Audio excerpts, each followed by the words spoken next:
Boa noite a todos, sejam bem-vindos a mais uma live da Associação Brasileira de Charcot-Marie-Tooth. Eu me chamo Natália, estou aqui mais uma vez com o papel de passar a live com vocês, intermediar uma live. E hoje nosso convidado muito especial é o Mário César Carvalho. E olha o currículo, daí a gente já tira que a live vai ser ótima, tanto quanto o vídeo. Quem não acompanhou, quem não viu o vídeo, a gente tem lá no feed. Ele mandou um vídeo para a gente antes, explicando. Lá a gente vê várias opções de órteses, as suas funções. Então vale a pena, quem não viu, terminar a live e ir lá assistir.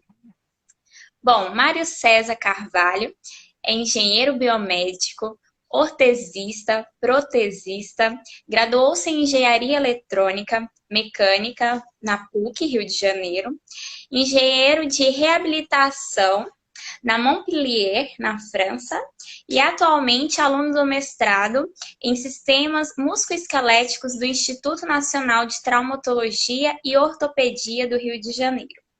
Especialização em órteses para pacientes neurológicos na Alemanha e especialização em órteses computadorizadas e de estimulação neural. Tá vendo como o currículo já começa lá e bem? Então, o Mário mandou para a gente um vídeo falando da funcionalidade e órteses para CMT. E antes do vídeo, a gente veio postando nas nossas redes sociais para o pessoal mandar as dúvidas, as perguntas que tem sobre o assunto. A gente anotou tudinho e vamos tirá-las agora. Antes de fazer essas perguntas, eu queria que o senhor explicasse para a gente a questão do conceito, diferenciando a neuroartropatia de Charcot e a CMT. Perfeito. Neuropatia de Charcot é uma deformidade osteoarticular do pé causada predominantemente pela diabetes. Ela normalmente aparece por volta dos 50, 60 anos de idade e normalmente 10 anos após o início da diabetes. É uma doença crônica, não infecciosa, progressiva e extremamente agressiva, com destruição dos ossos, articulações, deformidades ósseas importantes e muitas vezes levando à amputação do membro. A doença de Charcot-Marie pertence ao grupo de neuropatias periféricas de transmissão hereditária. É uma doença nervosa degenerativa que geralmente aparece na adolescência ou na idade adulta. Então, são duas patologias que são bem diferentes, mas é interessante que, enquanto na neuropatia de Charcot a gente tem um pé extremamente pronado, na doença de Charcot-Marie eu vou ter um pé extremamente supinado. Só que, como a gente viu naquela aula que eu postei, esse desalinhamento provoca uma série de problemas no corpo da gente. Então, as órteses, tanto para um quanto para outro, são muito parecidas no seu conceito. A função é que muda. Ótimo, entendi. Agora sim, mais explicadinho, vamos para as perguntas. A primeira perguntinha. De todas, a gente tentou resumir, abranger as perguntas que foram enviadas, porque foram muitas. De quebra, foi um dos assuntos que mais mandaram dúvidas. E o que a gente viu que a maioria das dúvidas se baseava em entender quando é indicado as órteses e quando é indicado só as palmilhas. Então, eu queria que a gente partisse daí. Qual é a indicação? Quando até tal ponto é palmilha, até tal ponto é órteses, para a gente entender melhor as funções das duas. O que acontece? Quando eu tenho um distúrbio suave ou mediano, ou seja, um desalinhamento articular moderado a suave, eu consigo dar conta disso só com uma palmilha. Ela vai atuar na face plantar do pé do paciente e vai realinhar o pé dele. Um teste muito simples que eu costumo orientar as pessoas a fazerem é pedir à sua fisioterapeuta para fazer a correção do arco do paciente manualmente, com a própria mão dela, e ver como o pé dele responde. Se o pé dele realinha somente com esse estímulo, a gente consegue um resultado excelente com a palmilha. Mas eu tenho deformidades tão graves que aí, por mais que eu coloque uma palmilha por baixo do pé do paciente, eu não consigo realinhar as forças direcionando elas para a posição correta. E aí só mesmo uma órtese. Entendi. Uma das perguntas que também mais mandaram para a gente. O pessoal quer entender se eu usando as órteses ou as palmilhas, se vai auxiliar só na marcha ou se as deformidades também vão melhorar. Exatamente. O que acontece? Tanto a palmilha quanto a órtese, o conceito dela é realinhar biomecanicamente para a neutralidade. Quando você faz isso, você promove um equilíbrio de musculatura agonista e antagonista que te dá uma funcionalidade maior, tanto na posição ortostática, tanto na posição de marcha. Em todos os dois casos, eu previno aquelas deformidades articulares que eu mencionei na aula, causadas pelo excesso de pressão. Então, toda vez que eu tenho um desalinhamento, necessariamente eu preciso ou de uma palmilha ou de uma órtese. Entendido. Próxima perguntinha. Hiperextensão dos joelhos é uma indicação para órteses? E qual tipo seria indicado para essa alteração? Só para a gente ter uma ideia, a posição normal do nosso joelho é em 5 graus de flexão. Toda vez que eu entro em recurvato, eu mudo a dinâmica da minha articulação do joelho e o que acontece? Eu provoco uma sobrecarga nos ligamentos posteriores e provoco uma sobrecarga no platô anterior tíbio-femoral. Então, só para vocês terem uma ideia, um paciente com 15 graus de recurvato, ele joga uma carga de 300 kgf nos ligamentos posteriores. Ou seja, é uma senhora carga. E isso vai esgarçando aqueles ligamentos e o recurvato vai progredindo suavemente. Como é uma coisa suave, o paciente não repara. Aí depois de 1, 2 anos ele vai ver que aumentou 10, 15 graus naquele recurvato dele. Da mesma maneira, quanto maior esse recurvato, a pressão articular na região anterior aumenta em mais de 10 vezes. Então eu chego até 130, 150 kgf de pressão em cima ali dos côndilos femorais e tibiais. Nos casos mais graves, como aquele que eu mostrei aquela senhora no vídeo da aula, você pode chegar a ter uma fratura de tíbia. Então, o recurvato, com certeza, é uma indicação de órtese no paciente. É uma indicação. Certo. E para as deformidades dos pés? Apenas dos pés. Palmilha ou órteses? Como eu comentei, depende da deformidade do pé. Se eu consigo neutralizar esse pé só fazendo uma elevação do arco com a minha mão, a palmilha vai funcionar muito bem.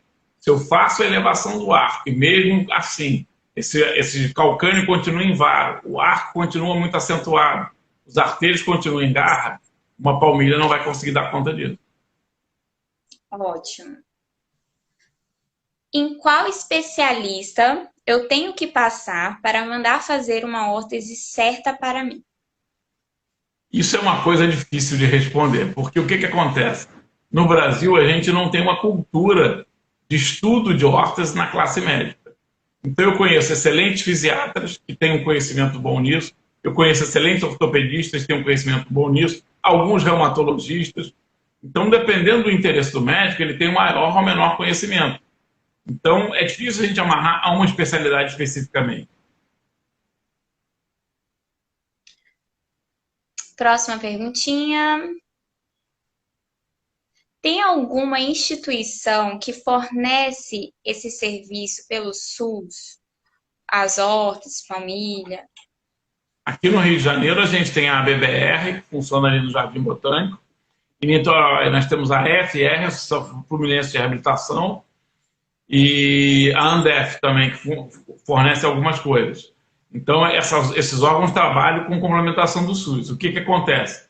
Alguma daquelas órteses que eu mostrei, mais sofisticadas, com fibra de carbono, computadorizadas, isso o SUS não cobre, infelizmente. Entendi. E essas mais sofisticadas, elas estão disponíveis no Brasil, só não no serviço do SUS, ou elas vêm de fora? Tudo é importado, mas elas estão disponíveis no Brasil. Você faz a medida aqui, compra os componentes e fabrica ela aqui no Brasil mesmo. Ah, entendi. E se a órtese estiver machucando? Ela pode acabar machucando mesmo ou é sinal que tem alguma coisa de errado ali? Exatamente. São 3 conceitos que a gente precisa mudar o tempo inteiro. A órtese não machuca, a órtese não limita o movimento e a órtese não atrofia. Toda vez que isso acontece, é porque ou a órtese está mal indicada, ou ela está mal confeccionada, ou está mal adaptada. que acontece? Várias órteses que a gente usa, elas têm que ser adaptadas para aquele paciente. Então, não tem como eu pegar uma mola que vem do exterior pré-fabricada, colocar num dispositivo pré-fabricado e achar que aquilo vai funcionar no meu paciente. Não funciona. Mesmo aquelas órteses de carbono que eu mostrei, que são pré-fabricadas, quando você vai adaptar aquilo num paciente, você tem que adaptar para aquele paciente. Seja com uma palmilha, seja com uma órtese supramalleolar, aí vai depender da patologia do paciente, da necessidade e da gravidade dele. Mas sempre vai ter que ser adaptada para o paciente. O que acontece é que muitas vezes as órteses são colocadas sem adaptação e aí machucam. E aí isso não funciona. Entendi. Então, se estiver machucando, liga o alerta ali. Liga o alerta, tem que fazer uma revisão e parar o uso. A Entendi. gente está lidando com um paciente com déficit neurológico. Então, toda vez que ela machucar, a tendência vai ser ferir o paciente. Então, a gente sempre orienta. Começou a machucar, para o uso e marca uma revisão. Ok. O pessoal está perguntando se a live vai ficar salva. Vai sim, gente, vai ficar salva. Depois vai ser postado no Instagram, YouTube, no site, Facebook, tá bom? Continua. Também perguntando da palmilha, se então serve a mesma coisa para órteses, né? Se doer, tem algo errado. Exatamente. Existe marca de sapatos que dê para usar com a órtese? Uma colega disse que nunca encontrou e que teve que fazer uma adaptação para não escorregar. Teve que colocar a lixa embaixo, um pedaço de lixa para não escorregar. Não, hoje, graças a Deus, a gente tem companhias aqui no Brasil que já produzem sapatos, especialmente para pés diabéticos e neuropáticos, e que podem ser usados com órtese também. A gente tem a Natural Step, a gente tem a Ortop, a gente tem a Lado B Moda Inclusiva, que fabrica uns tênis, que tem um fechecler em cima que você abre, encaixa a órtese e fecha de novo. Então é super prático para o dia a dia do pessoal mais jovem. Então hoje você tem várias opções de coisa. É que as pessoas às vezes não têm conhecimento, mas fazendo contato comigo é só que eu passo todas as referências. Ótimo, perfeito. É melhor utilizar calçado sob medida ou a palmilha em outro calçado comum? O que acontece? O calçado sob medida, ele apesar de ter uma estrutura mais rígida, ele tende a ter uma correção que você não consegue modificar. A palmilha não. A palmilha, o paciente evoluiu ou teve uma piora, eu consigo modificar ela e adaptar ela no mesmo calçado. Então, para o paciente é muito mais interessante. Como essa patologia é uma patologia progressiva, que normalmente tende a mudar com o passar do tempo, ele fazendo uma palmilha adaptada num calçado adequado, com contraforte rígido, às vezes um cano alto, ele consegue ter um padrão de qualidade muito melhor. Ótimo. Essa questão do sapato, na palmilha também é muito difícil achar um sapato, porque às vezes a palmilha é um pouco mais grossa, né? E o senhor falou de sapato com cano alto, normalmente esses modelos dão mais certo, né? Com as palmilhas. Exatamente. Exatamente. Dependendo do tipo da palmilha, do tipo da correção, aí um cano alto estabiliza melhor. Estão perguntando aqui, então não posso comprar órteses pela internet? Não, infelizmente isso é uma coisa que a gente se bate com os fabricantes. Não tem como eu vender uma órtese pela internet, o paciente comprar, colocar na perna dele e sair andando. Isso não existe. Toda órtese precisa de uma adaptação ao paciente. Então, se você compra pela Casa Bahia ou qualquer outro site e aí coloca ela, a grande chance é que ela venha te machucar. Gerar uma grande complicação com os machucados. Não, Exatamente. não tem.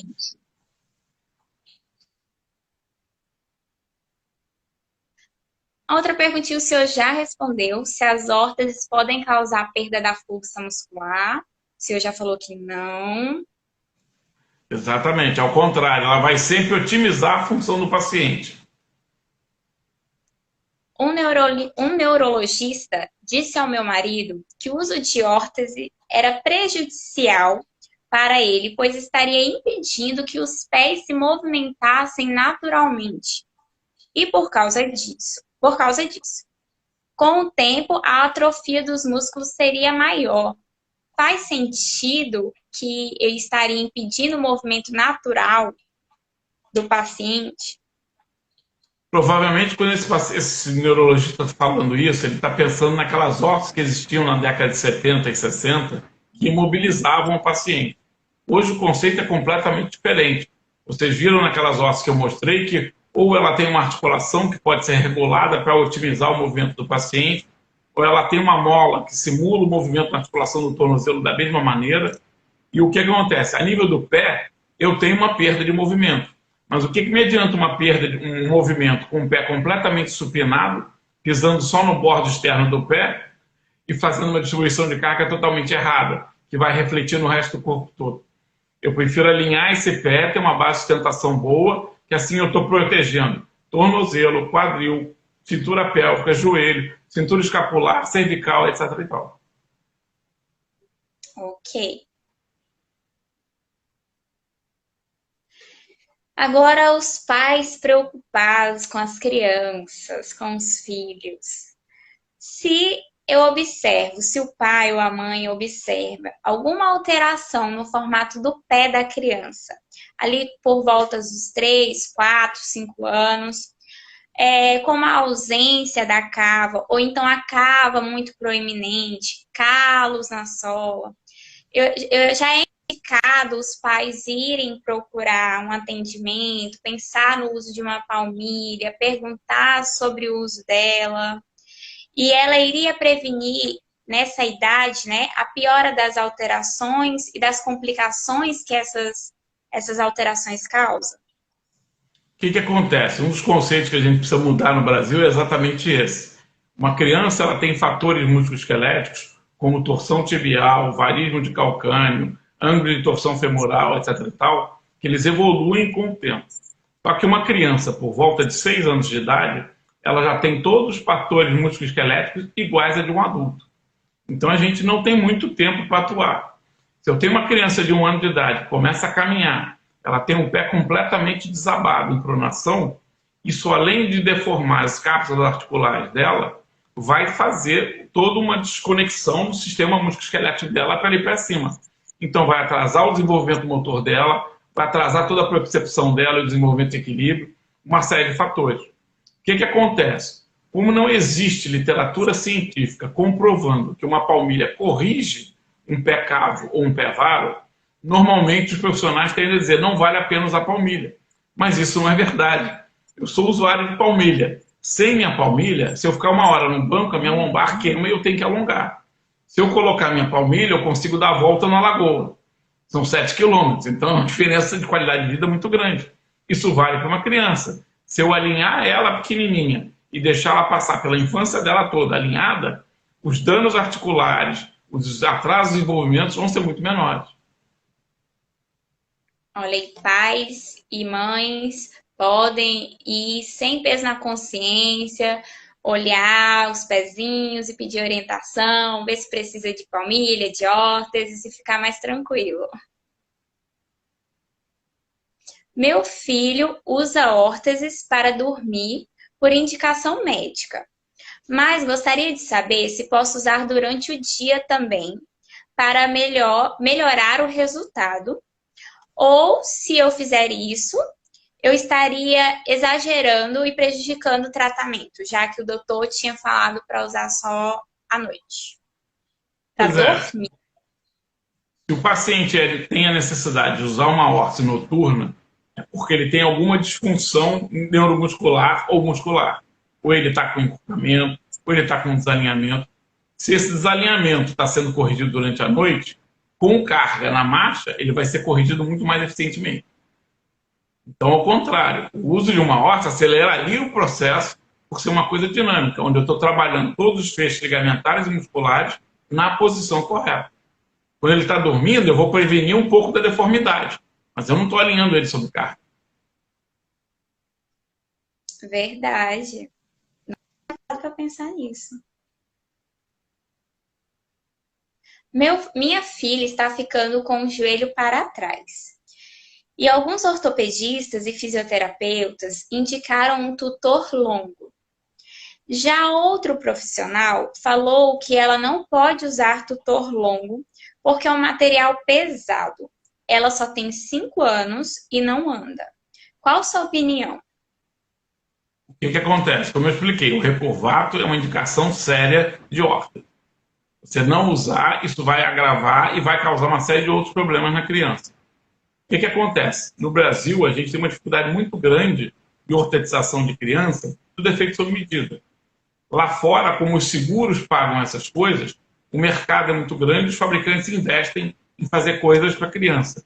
Aqui não, infelizmente. Então, a maior parte delas é feita sob medida e encarece muito.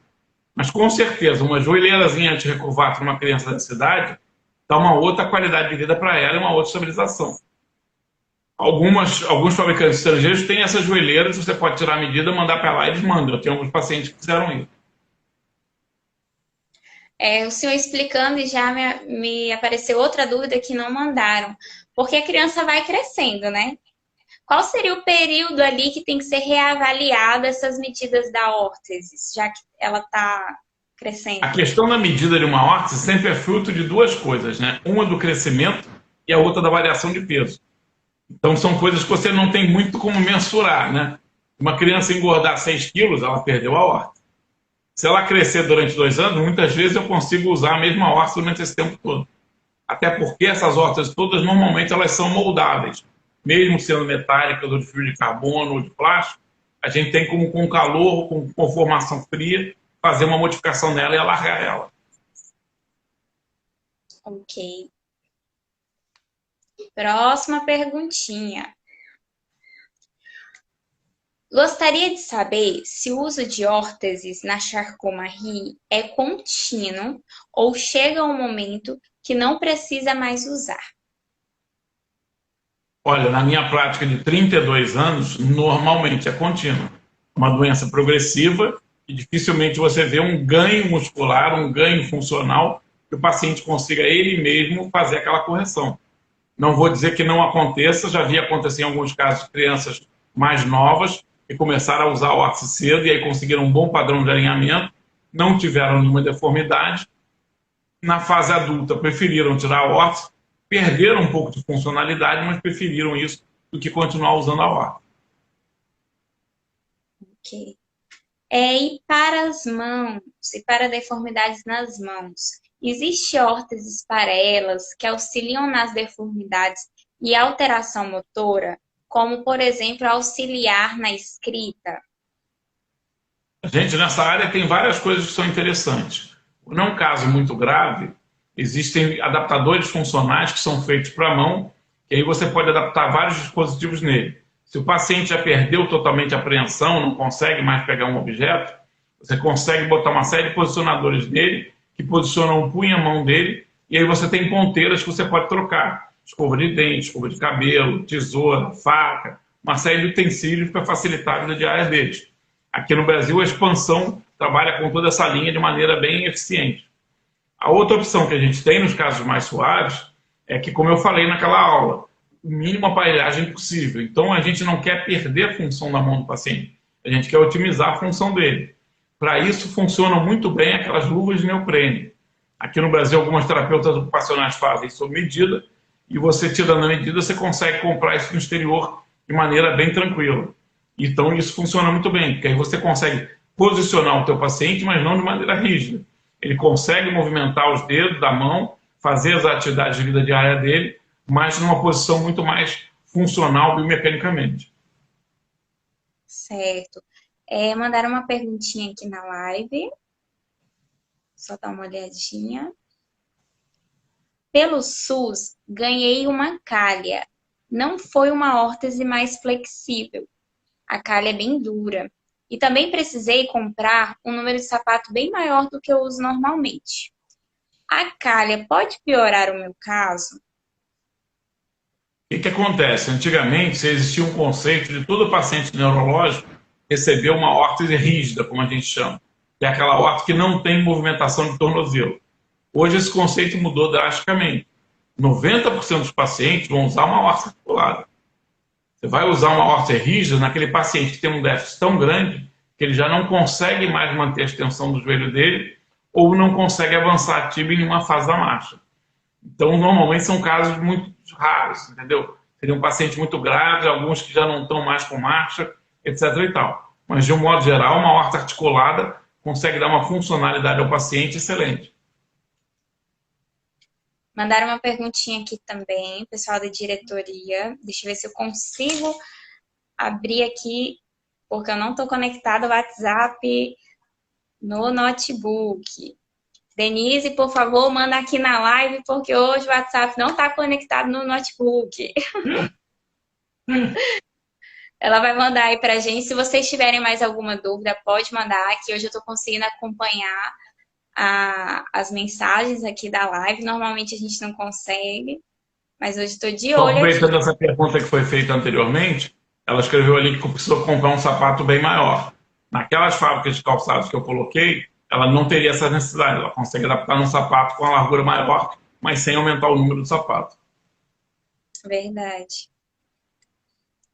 Enquanto a Denise manda e o pessoal manda mais perguntinhas, eu estou conferindo aqui se tem alguma pergunta que eu pulei.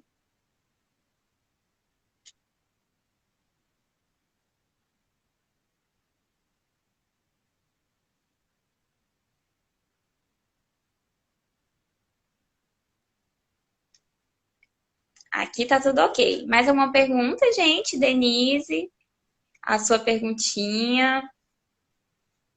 Vamos aproveitar que o Mário tá aqui. Não, e logo a Denise tem que ser respondida, né?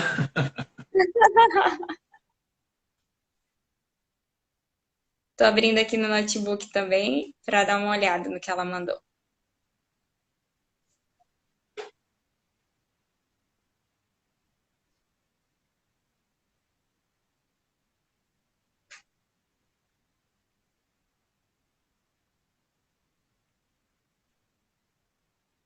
O pessoal tá agradecendo, Mário.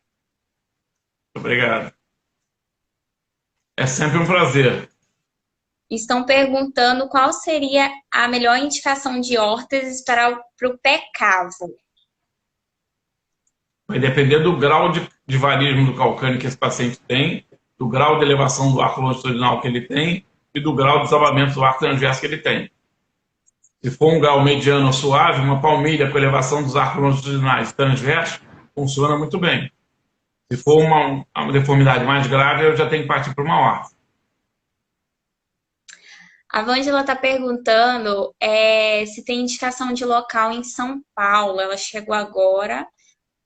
Ela não sabe se o senhor já falou de alguma indicação em São Paulo. Não cheguei a comentar nenhuma indicação em São Paulo. Em São Paulo tem várias empresas de bom nível. Se ela entrar no site da Abotec, Associação Brasileira de Ortopedia Técnica, todos os associados de São Paulo estão lá. Então ela tem uma referência muito boa. São todos profissionais certificados pela associação e tal, com um currículo muito bom. É Eu abri a pergunta. www.abotec.org.br. Consegui ver a perguntinha da Denise. Pois não. A mesma órtese para dormir pode ser usada para andar ou são duas órteses diferentes? O que acontece? Se eu tenho uma órtese articulada com uma articulação Tamarack, essa mesma órtese pode ser usada tanto para dormir quanto para caminhar. Se eu tenho uma órtese como aquelas de lâmina de fibra de carbono para impulsão do paciente, aquelas órteses não são adequadas para dormir. Aí ele teria que ter uma outra órtese para dormir. Entendido. Como já respondi a sua perguntinha, tá? Tô olhando o que ela mandou sobre a órtese longa, que a gente falou agora. Eu falei um Qual a pouquinho sobre melhor isso na aula, né? Que órtese? aquela órtese longa são aqueles casos mais graves de recurvato, ou de válvula de joelho, ou de vara de joelho. Cheguei agora e queria saber qual a melhor órtese para mão infantil. Ai, as perguntinhas estão chegando muito, aí sai da ordem aqui. Vou tentar de novo. Qual a melhor órtese para mão infantil? Meu filho tem 6 anos e dobra o punho ao dormir. Então, para esse tipo de paciente, o ideal são aquelas órteses de neoprene que fazem o posicionamento deles, mas não imobilizam. Dá uma percepção muito boa e uma funcionalidade excelente. Próxima perguntinha que estão mandando aqui. Se eu consigo. Aí, consegui de novo. Uso afro pé reto, super adaptada, mas muito difícil encontrar sapatos. Aumenta muito a numeração. Gostaria de saber se é algo mais moderno. Mário também já explicou pra gente que hoje em dia nós temos, graças a Deus. E também tem lá no vídeo dele, gente. Quem não viu no feed, vão lá. Vocês vão se surpreender com a quantidade de opção que tem. Assim como eu me surpreendi. A live vai ficar salva sim, gente. Mais alguma perguntinha que alguém queira mandar antes de encerrarmos?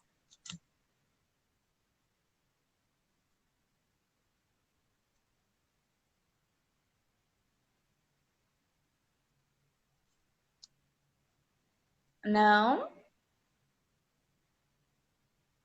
Então é isso, Mário. Queria te agradecer imensamente em nome da associação, em nome de todos que estão acompanhando, tanto pelo vídeo como pela participação na live, por tirar todas as dúvidas, que foram muitas, e a gente aproveitou bastante o tempo. Muito obrigada. Eu agradeço a oportunidade, o convite que vocês fizeram, o doutor Denise, o doutor Luiz, e dizer que a penetração de vocês está muito grande. A quantidade de pacientes que já me ligou, já fez contato, querendo tirar dúvidas, antes da live mesmo, foi impressionante. Que coisa boa, que continue assim, um ótimo profissional. Aproveita, gente, vocês já estão vendo aí o Instagram dele, já segue. Vão lá no nosso feed também, vê o vídeo, acompanha o doutor, porque vocês viram lá no início, né? Só o currículo já fala por si. Muito Muito obrigada, obrigado. Mário, mais uma vez. Obrigado a vocês. Uma boa noite. Foi um prazer. Boa noite a todos. Igualmente.